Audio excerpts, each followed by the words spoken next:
Frank Macaluso here.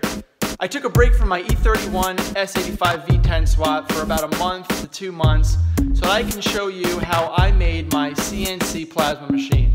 This thing is going to be completely homemade with a lot of eBay parts. Okay, mostly eBay parts. I want you to know that with enough time and dedication, you can build this too. If you guys like the content that you see, please take a look at my YouTube page at McKalen Systems Integration. It's in the link in the bio. And like the page, subscribe. I'm going to have tons more projects coming on this year.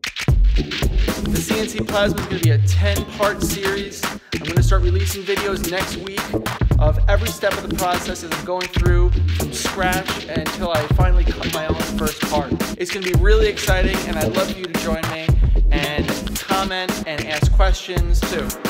Take a look.